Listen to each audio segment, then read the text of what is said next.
Hi, I'm Gerry Plunkett, pastor at Catch the Fire Montreal. I'm here at our church cafe, and boy, we're certainly going to look forward to welcoming you again here.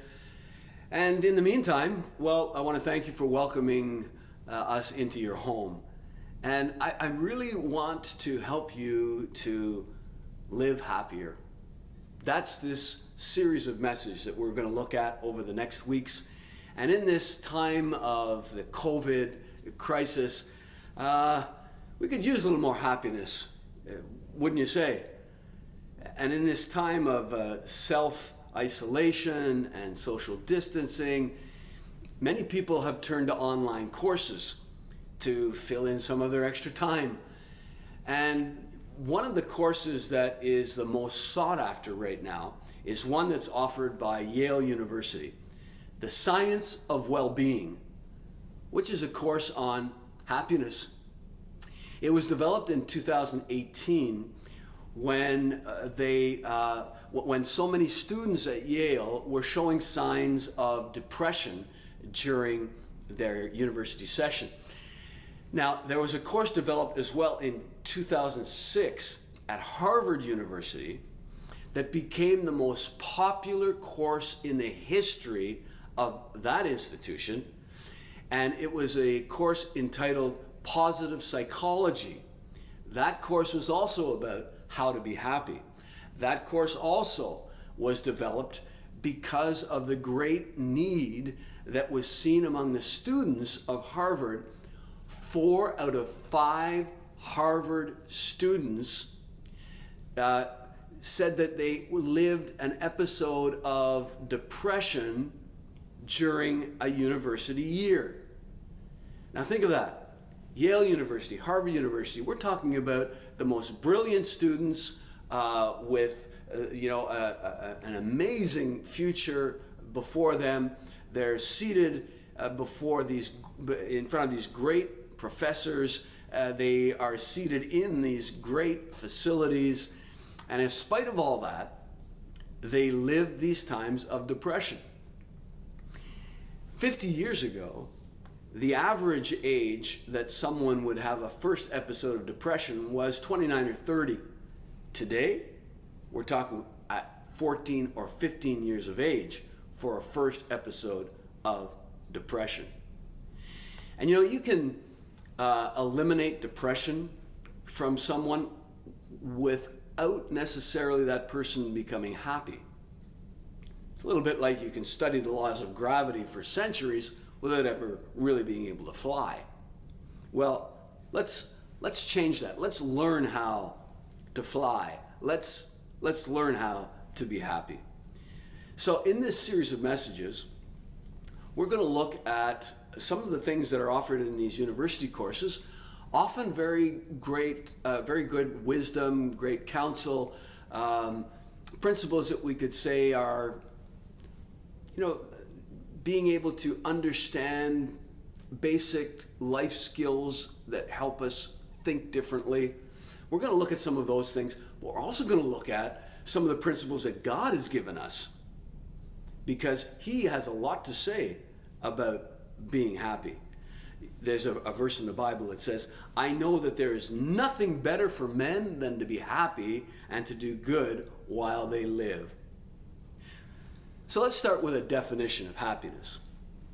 If I were to say, okay, complete this sentence.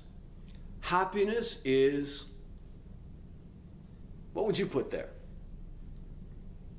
Well, for Lucy, Charlie Brown's friend, happiness is hugging that warm puppy.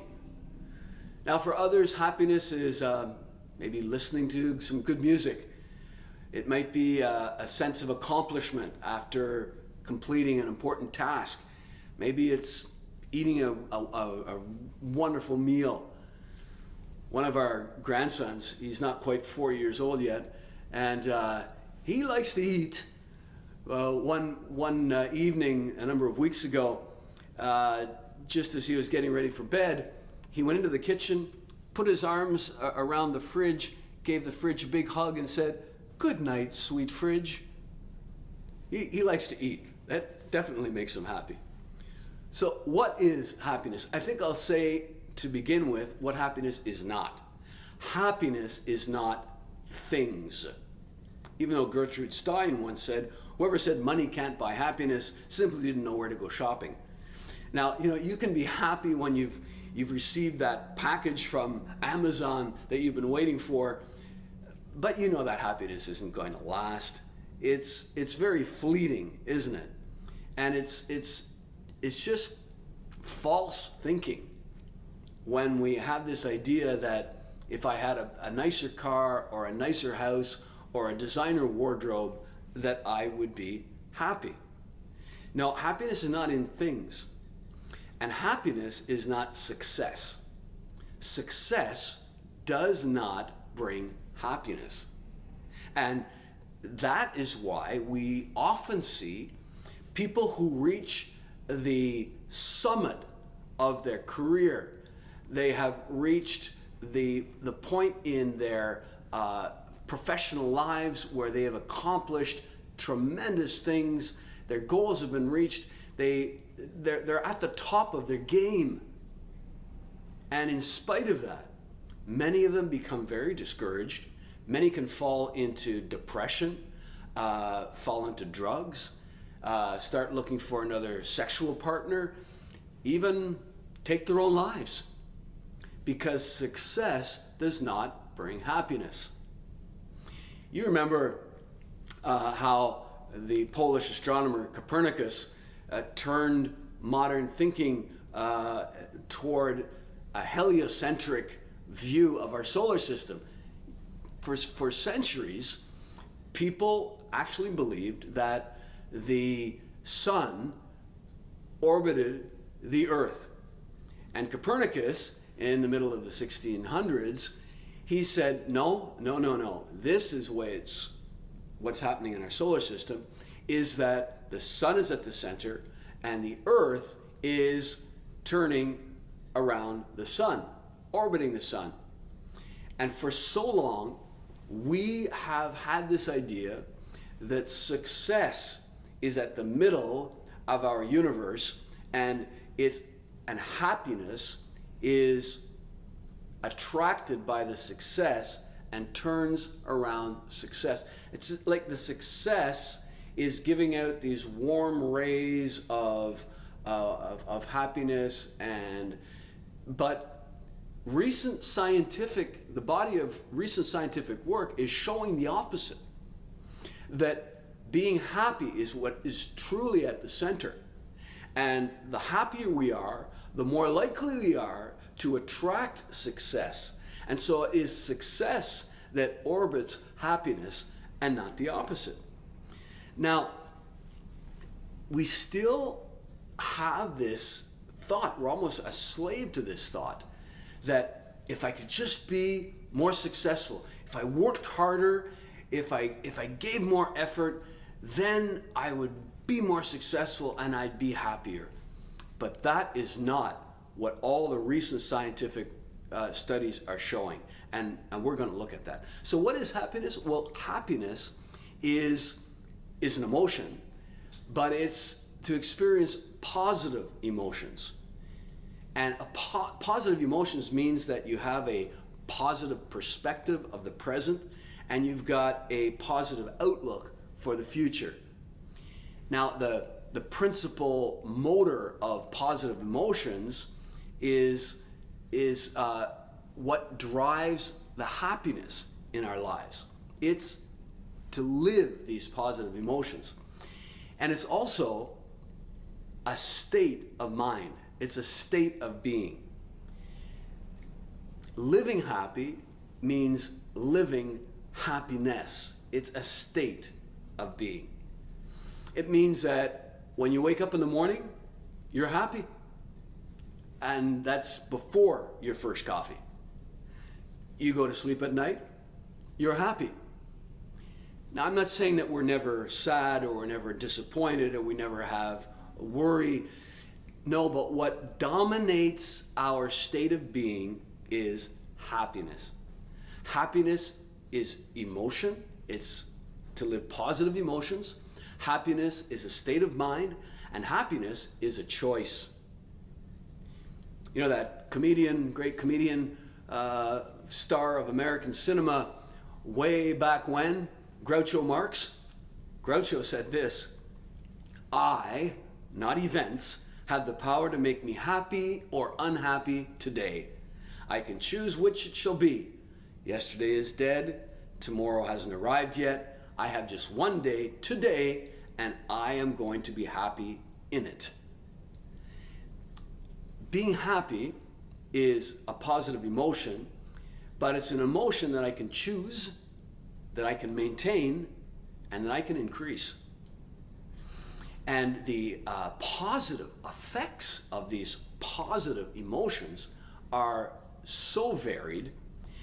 200 independent scientific studies that represented 275,000 participants show that being happy leads to a positive impact in so many areas of our lives, whether it be our marriage, whether it be our friendships, our social involvements, our creativity levels, our whether that's at work or at play, how our careers are affected. And one of the areas that is so positively affected is our mental well-being, our mental health. Now we know that having a robust immune system can help us to ward off disease and fight off infection, but it's like we have an immune system for our soul as well. And the more we're able to live happy, the more we are able to ward off those things that come against our psyche, that come against our soul, whether it be anxiety or depression or gloom and doom and pessimism and even panic. These things, you know, it says in the Bible that a happy heart is like a good medicine. And the verse goes on to say that a broken spirit or a crushed spirit drains your strength. Positive emotions help the production of dopamine and serotonin in our brains. And dopamine, we know, is responsible for feelings of pleasure, that sense of happiness inside. Serotonin is responsible for feelings of peace and calm. And when there is a healthy and balanced production of dopamine and serotonin on a continual basis in our lives, it is an antidote to many of the problems that we can live in our souls. And I would say it's even an antidote to physical and stress that we're living. I like to say this about stress as well, that stress never comes from the outside. Stress is always our reaction to outside influences. Stress comes from within. It's like if I were to say, oh, my boss, he's just putting so much pressure on me to get this report done by Friday. My boss is stressing me out. No, it's not your boss that's stressing you. Your boss is putting pressure, but your reaction to what your boss is asking is stress that is coming from within you. It's kind of like that Gaviscon anti-acid commercial, right? Where the heartburn starts to come up, and with Gaviscon you can push it back down. Well, when we live happy, we learn how to push back down the stress that comes as our reaction to things around us.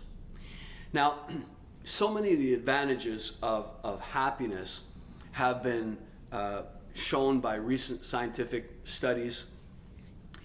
In one recent study, adults were put into 3 groups. And in one group, they were asked to think of a current event. In another group, they were asked to think about this political question. And in a third group, they were asked to think about the happiest day of their lives.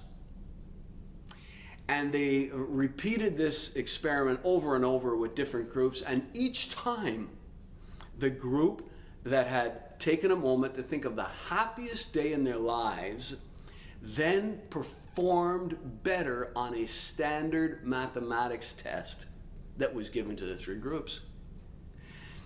Emotions that are positive, when we're talking about our work, our career, they help us to be more productive. We have better sales.